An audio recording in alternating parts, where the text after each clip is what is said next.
Hey everyone, I am Derica Elwood, the founder of Saving Lives Together, a nonprofit company promoting wellness and mental health, specifically suicide prevention. Today we have special guest Karina here with us today.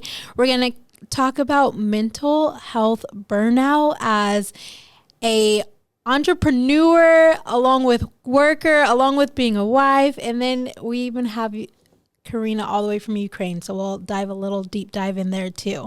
I want to say thank you so much for all the subscribers that have been following, all those have shared or saved.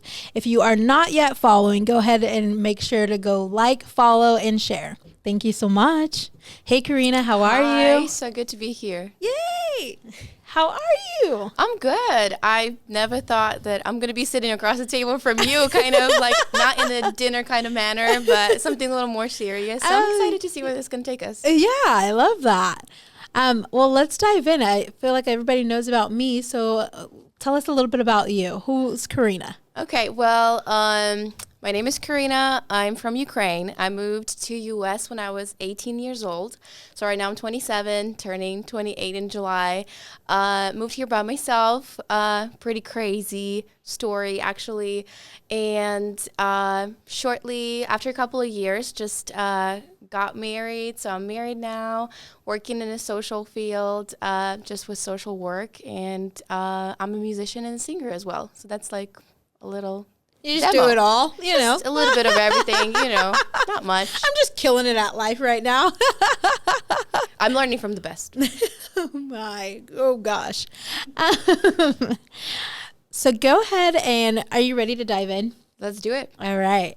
Can you, because you're doing so much, you're a singer, obviously have your own gigs, you obviously are a writer as well, and then you're doing social work. Like, how do you not get burnt out? And like, if you do get burnt out, like, what do you do? What are some wellness, like some tips? What are... Yeah, it's that's a really good question. It's actually really hard because I'm also a perfectionist. So I'm somebody who naturally takes on a lot, even the things that I don't need to take on myself. And naturally, I think I'm prone to burnout because I care so much, and I care about my family, and I care about my work, and I care about ministry, and I care about my career, and about the songs, and a little bit about everything. And it just adds up so fast. And you don't realize how you're like digging this hole, and then you find yourself in the hole with all this stuff that you can't even lift.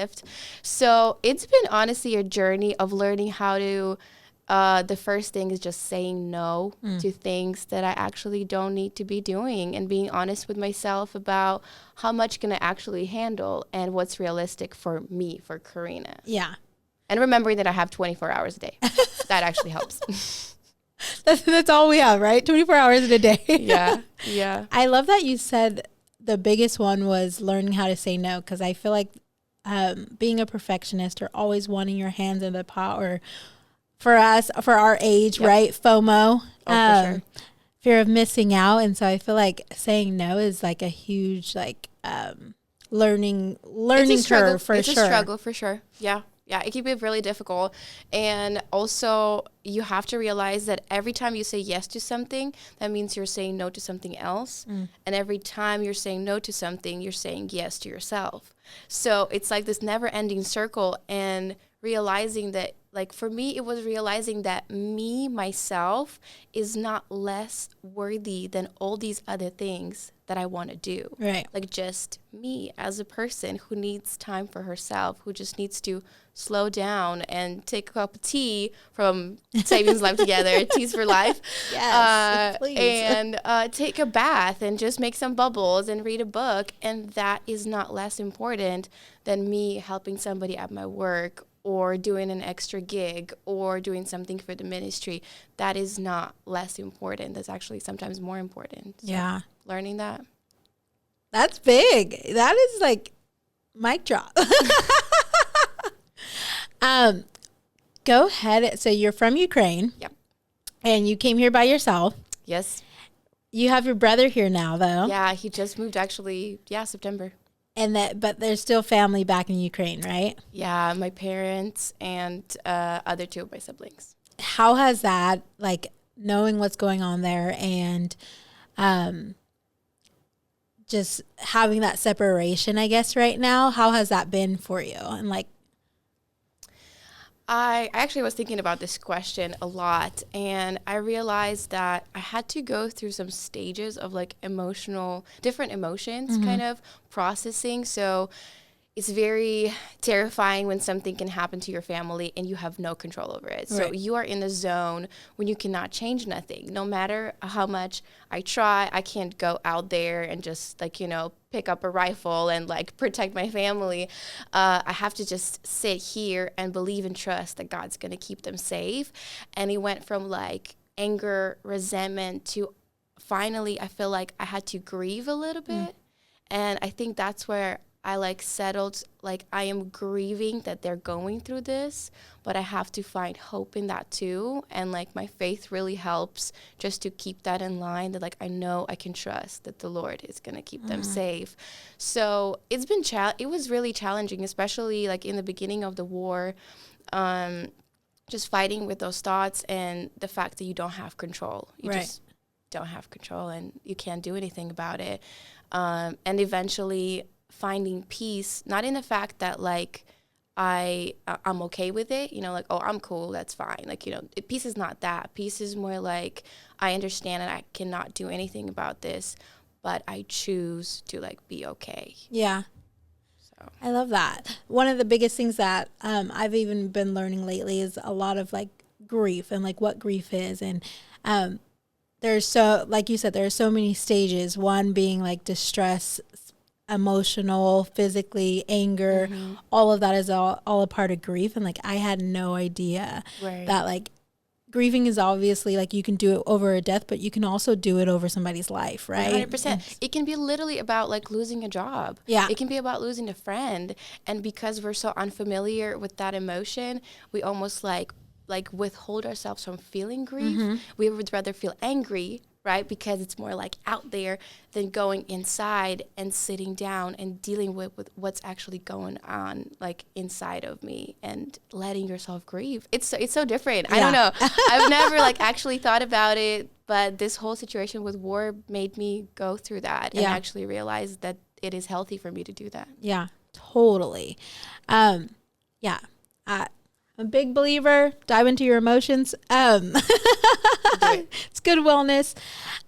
What would you say? So you're doing singing. You're also like you said, you're saying no to some things, and you know that you're saying yes to some things, knowing that you're saying yes to yourself in different circumstances, right? Being a wife, now caring for your brother, and obviously now still having to work and then having your family back in Ukraine, like how would you say you're handling and juggling things now differently?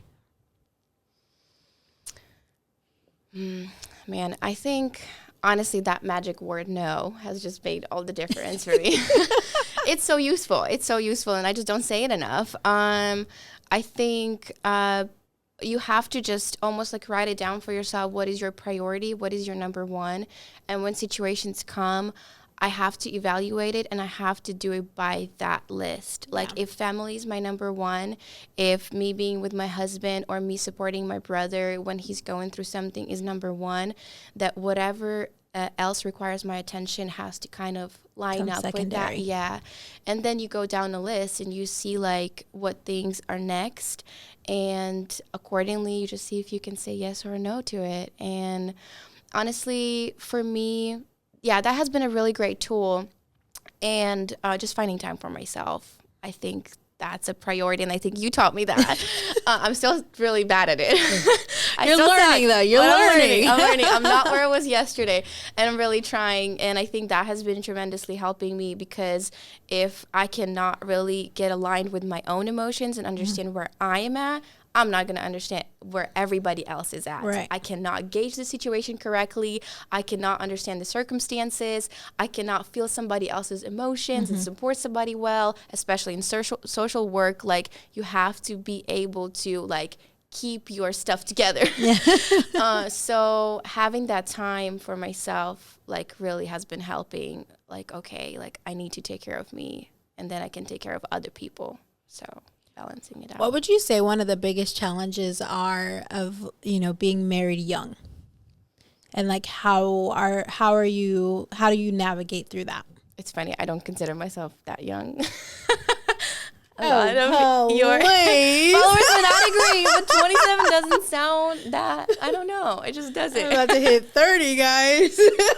I'm feeling it breathing down my back, Shelly needs to get in the camera. Shelly will school us. Shelly's behind the scenes, but she's the one killing this whole thing. Yeah, but I think it's really challenging because you're in a stage of life where you're trying to discover yourself, and it's not like you're like early 20s, but you have dreams now, and you're figuring out how to get to those dreams, and you have goals, and you're like, okay, I want to do this, this, this, and this with my life, and then you get with another person who also has dreams and who also has goals and who also wants to do some certain things with their life, and then they have plans and you have plans, and now it's figuring out how two passionate people who are in ministry and who are like so ambitious and want to conquer the world, but how do we do that together, and like how do we combine all of our plans? So it's I think it's challenging in the way that we are so early in our dreaming journey. Mm-hmm. And we're learning how to dream and how to achieve those dreams. So it's like learning how to do it together. It's pretty fun, but sometimes annoying and challenging, but it's worth it. I love that. Your biggest passion, one of your biggest passions is writing and music and all of that, correct? Mm-hmm. Yes. When you write on paper, I always talk about journaling and how that's such a release of like seeing your words on paper, or seeing the mindset that you're in on paper is completely different than keeping it there, right? Mm-hmm. So when you're writing and you're writing lyrics, like what freedom do you feel, or what expression are you feeling at that time of writing? And because I would almost consider it journaling, but it is. In a lyric format. It is. It is. I actually agree with you. I think that a lot of people love journaling, like you 300 pages a day. Don't give me up. But for me, it is songs. And I started writing when I was super young. Like I was maybe like 10 years old, and I was writing poems because we were going through some poems in my class at school, and I was just so inspired, and I saw how these writers, they were expressing their feelings and emotions, even in some metaphors about nature and this, and I could feel them. Like I swear I could feel them through these poems. And so I went home and I started writing my own. And a couple of them pretty lame, but we're not going to read those here. And then as I grew up, it started conveying into music, and it started to morph itself into songs. And right now, I feel like that is my release when I am so overwhelmed with some kind of feeling. And if there's anybody like out there who like has those gifts, use them, because your heart sometimes can't express what you have to say just in simple words. But when you put it on music and when you put it in a song, in the lyrics, it just does some kind of release, like you said, freedom. It just liberates you because you're able to splash it out on a piece of paper or whatever it is, or on a piano or on a guitar. And it just helps you process it too as you write it. So I really find that like freeing. I love that. Thank you so much for joining us today. Of course. Once again, this is Karina and Derica's podcast. I am your wellness coach, Derica Elwood. Thank you for watching. If you have not yet, subscribe, like, and share.